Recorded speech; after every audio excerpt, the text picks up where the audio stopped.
끝으로 이랬어요. 끝으로인데 이게 끝인가 봐. 우리 여기서 끝내려고 내가 끝으로 이제 마지막으로 한마디 할 테니까 잘 들어라. 뭐 이런 것 같아요. 끝으로 너희가 주 안에서와 그의 힘의 능력으로 강건하여지고, 힘의 능력으로 강건하여지고 이렇게 딱 말하는 거는 강건하여지지 않으면 안 되는 일이에요. 강건해져야 되네. 건강해서 뭘 해야 할 일이 있는 것 같아요. 싸워야 할 일이. 그래서 앞에서 쭉 이어오다 전번 주에 얘기했던 것처럼 뭐라고 성도들이 너희는 누구다. 그리고 너희들이 이 땅에서 어떻게 살아야 한다. 그렇게 말한 거예요. 그리고 이게 무슨 말이냐면 앞에서 보면은 아내와 남편 어떻게 해야 되고, 부모와 자녀들은 어떻게 해야 되고, 상정과 종은 어떻게 해야 되고, 구체적으로 하나님 믿는 백성들은 세상에서 살 때 어떻게 해야 되느냐, 그 부분을 앞에서 이제 말씀드렸잖아요.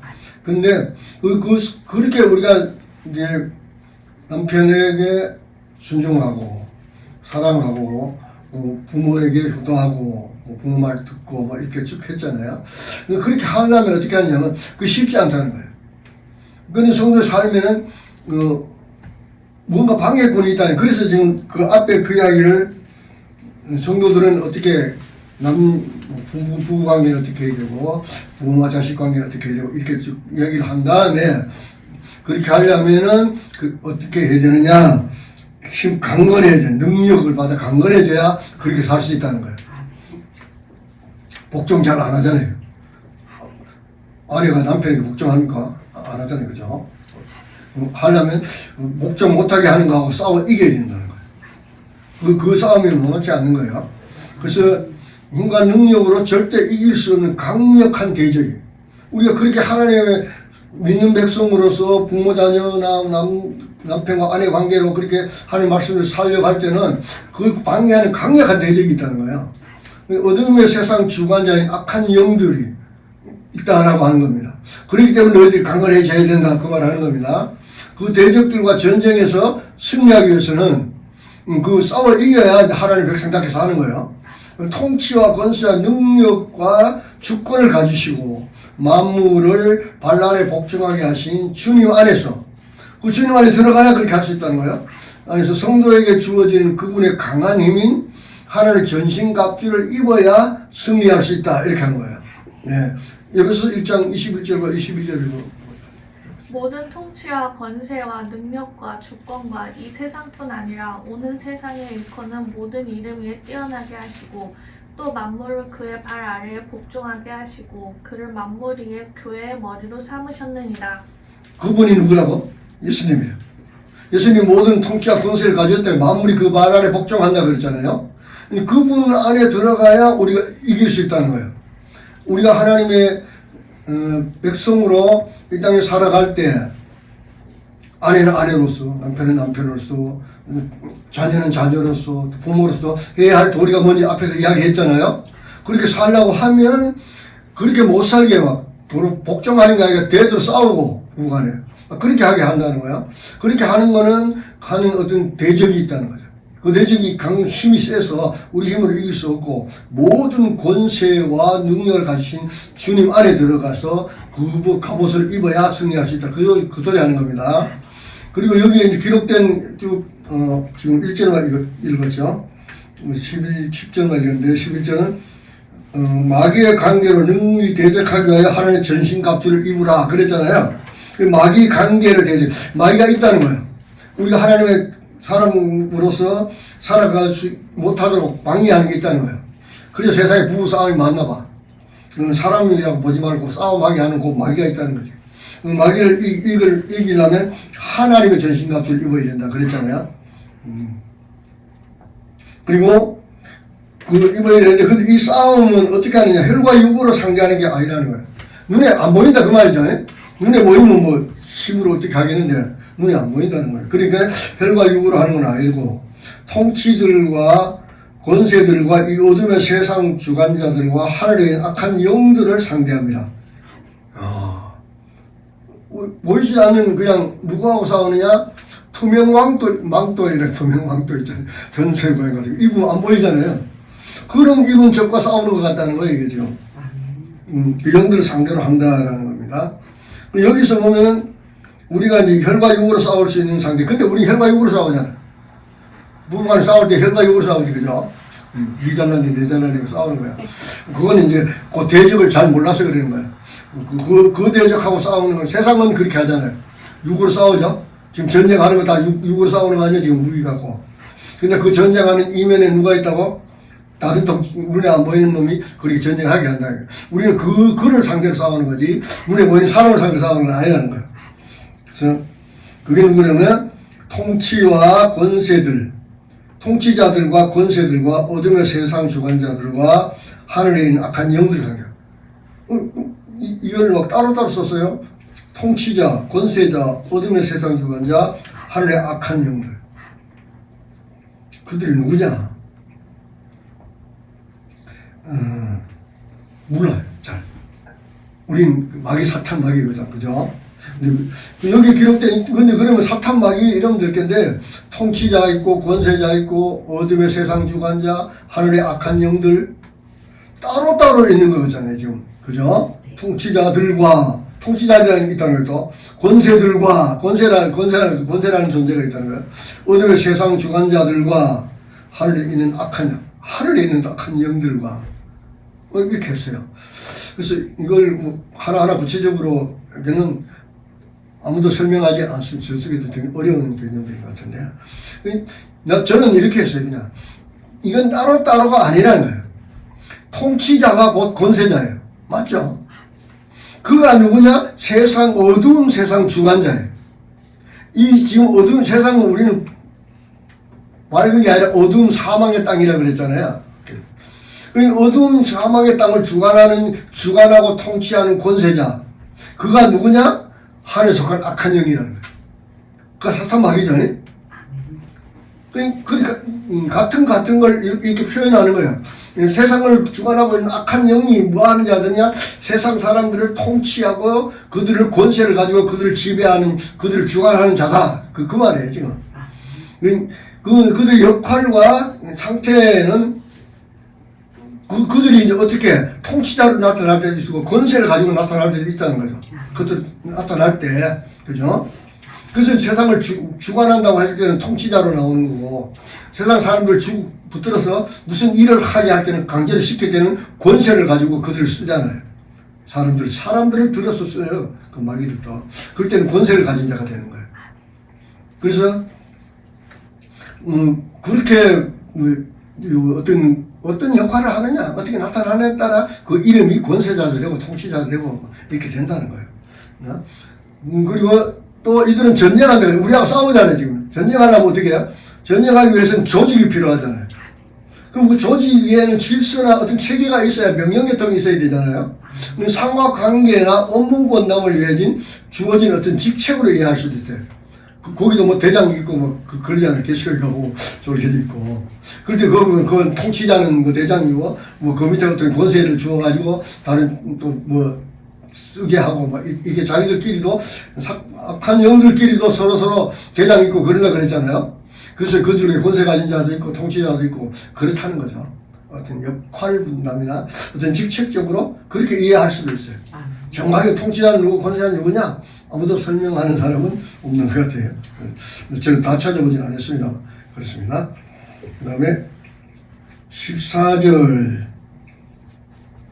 한번 읽어보시겠어요? 그런즉 서서 진리로 너희 허리띠를 띠고 의의 호심경을 붙이고 7절까지 17절까지 쭉 읽어야 되겠어요. 평안의 복음이 준비한 것으로 신을 신고 모든 것 위에 믿음의 방패를 가지고 이로써 능히 악한 자의 모든 불화살을 소멸하고 구원의 투구와 성령의 검 곧 하나님의 말씀을 가지라. 이건 앞에 이야기보다 더 복잡하네. 뭔 얘기인지 뭐. 그런즉이라는 말은 무슨 말이에요? 앞에 그런 악한 영들이 있으니까 그들하고 싸우려면 이 말이죠. 그들하고 싸우려면 어떻게 해야 되느냐? 서라는 거예요. 누워 자지 말고 일어나라는 거예요. 서서 싸우려면 서야지. 진리로 허리띠를 띠고 의에 호신경을 붙이고 진리로 허리띠 메고 있는 혁대 한번 만져봐. 그 진리인지 아닌지. 허리를 띠고 호신경을 붙이고 의에 호신경은 또 뭐예요? 가슴막이래. 그래서 그러므로 세 번째가 이렇게 그러므로 여러분 진리로 허리를 동이고 정의의 가슴막이를 하고 버티어 서십시오. 그렇게 했어요. 전쟁하려면 무장해야 되잖아. 이렇게 하라는 겁니다. 그런데 그 용사의 이 모든 무장 이제 뭐 쭉 읽었죠. 뭐 진리의 띠, 뭐 가슴 이게 뭐야?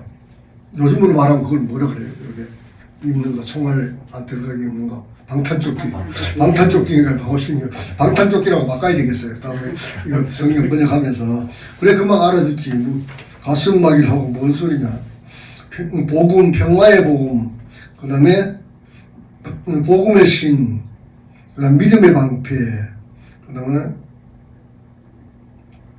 이거 믿음의 방패 이렇게 쭉 있는데 구원의 투구, 성령의 검 이거 다 뭐 구원의 투구는 어떻게 왜 구원은 또 머리에 써야 되는지 모르겠어요. 투구는 머리에 이렇게 하면 복잡하니까 이 말씀은 이런 겁니다. 말씀의 성령의 검 거기에 다 포함되어 있는 진리의 말씀에 다른 표현들이라 보면 돼요. 뭐 의의 믿음의 방패, 믿음의 방패는 뭐냐? 뭐 이렇게 설명할 필요는 없어요. 즉 이러면 말씀의 검이라고 했는데 우리가 말씀을 가지고 있으면 말씀이 우리를 사탄의 공격으로부터 우리를 막을 수 있겠죠. 말씀이 막는단 말입니다. 말씀을 가지고 있으면 사탄으로부터 뭐 어떤 것도 우리가 진리의 허리띠 그랬잖아요. 말씀을 가진 자는 말씀을 깨달아 안 자는 말씀의 검을 가진 자는 진리로 허리띠 띈 자 맞죠? 말씀이 진리잖아요. 진리를 허리띠 떴다는 것은 그가 말씀을 가졌다는 거예요. 그죠? 그리고 의의 호신경 말씀이 의잖아. 불의는 아니죠. 말씀이 의예요.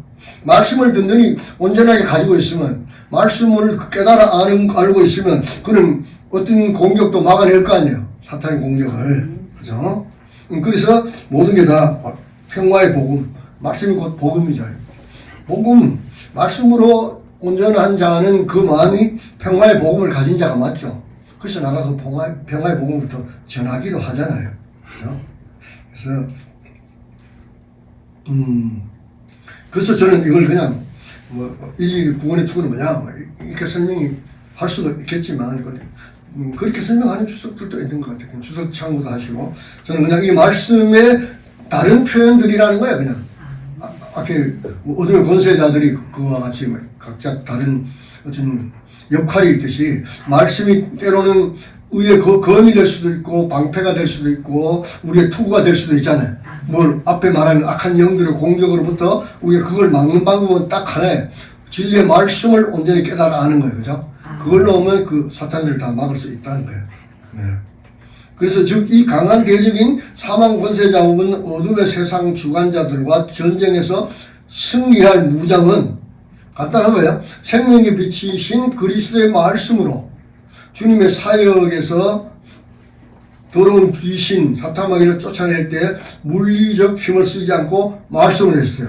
예수님이 구원의 투구 쓰고 의의 방패 붙이고가 아니고 그분은 사탄과 싸우죠. 사탄마귀 쫓아내는 건 사탄과 싸우는 거 아니에요. 대적과 싸우는 거 아니에요. 그때 그분은 그 대적을 뭘로 물리친다고? 말씀으로 그냥 물리치는 거예요. 그죠? 말씀으로 물리치는 겁니다. 그 다음에 18절로 좀 긴데 24절까지 쭉 읽고 설명하고 마칠게요. 18절부터 24절까지 말씀 읽어보실래요? 모든 기도와 간구를 하되 항상 성령 안에서 기도하고 이를 위하여 깨어 구하기를 항상 힘쓰며 여러 성도를 위하여 구하라.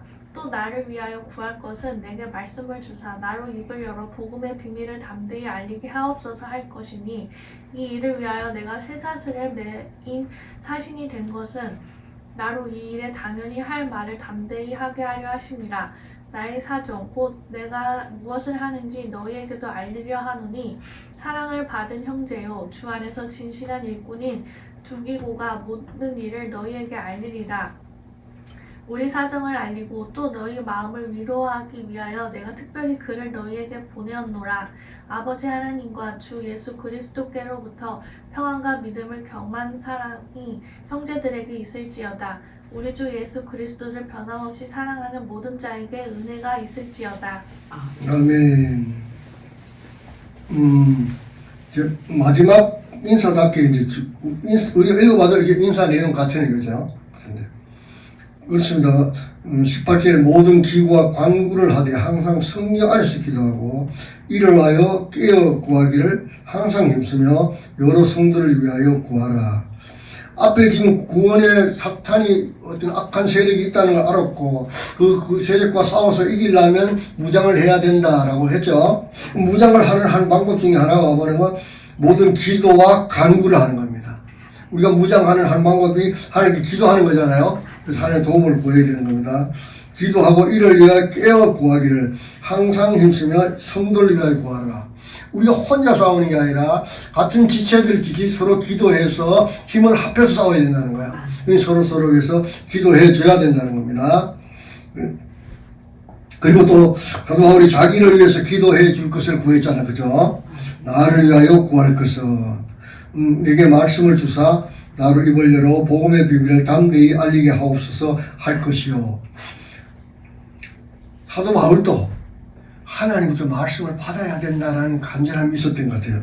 내게 말씀을 주사 나를 입을 열어 복음의 비밀을 내게 말씀을 줘서 내가 말씀 전하는 자인데 그 복음의 비밀을 내가 잘 전할 수 있도록 하나님께 좀 기도를 해서 나에게 말씀 주시라고 기도를 해주세요. 그렇게 부탁하는 겁니다. 그럼 우리 교육자들 위해서 기도가 가장 중요한 그거죠. 말씀을 주세요. 우리 목사님이 말씀을 줘서 말씀을 전하게 해주세요. 그렇게 하라는 겁니다. 그리고 서로 기도를 부탁하고 서로 기도하는 거 잘하는 겁니다. 기도 부탁하는 거예요. 하나님께 서로. 그래서 주님을 머리로 한 몸 된 주님을 머리로 우리가 한 몸이라 그랬잖아요. 한 지체. 된 지체들이 하나됨을 힘써 지키라. 사도 그 이야기를 굉장히 많이 했죠. 왜 하나됨을 지켜야 되느냐 그것도 얘기했잖아. 성령도 하나고 하나님 거 다 하나니 너희들이 하나됨을 힘써 지키라. 사도가 권면하죠. 최종적인 결론은 이겁니다. 지체들은 서로 사정을 살피고 돌아보고 각자 어려움을 위로하고 성령 안에서 쉬지 말고 항상 기도하고 또 주 안에서 형제된 우리는 서로 향하여 도와주고 기도해야 된다는 거예요. 왜냐면 강한 대적이 있잖아요. 대적과 싸우려면 서로 돌아봐야 돼. 연약한 자가 있는가, 대적 당하고 있는 자가 있냐면 서로 일으켜서 전수고 도와줘야 돼요. 그래서 같이 가야 된다는 거야. 향하여 아버지 하나님과 주 예수 그리스도 오는 평안과 믿음과 사랑과 은혜가 풍성하기를 지체들끼리 서로 기도해 주라는 거예요. 이건 그냥 해도 되고 안 해도 되는 게 아닙니다. 왜 서로 기도해야 되느냐면 우리가 싸워야 할 공동적이 있기 때문에 그래요. 나머지는 안 되는 겁니다. 형제들과 현합해서 싸워야 돼요. 싸우는 방법이 뭐냐면 서로 기도해 줘서 가지고 함께 평안과 믿음과 사랑과 은혜가 풍성하면 이기죠. 너희 서로 그렇게 은혜가 풍성할 수 있도록 각자 서로 기도해주고 돌보세요. 우리는 예수님은 머리를 한 지체이기 때문에 지체 중에 하나가 연약하게 넘어지면 우리 모두가 어려우니까 그리고 우리를 너무 떨려고 하는 대적이 있으니까 대적은 약한 존재가 아니고 강력한 힘을 가진 존재니까 우리 서로 기도해 주세요. 그렇게 하고 이제 예배 소설을 문을 닫는 겁니다.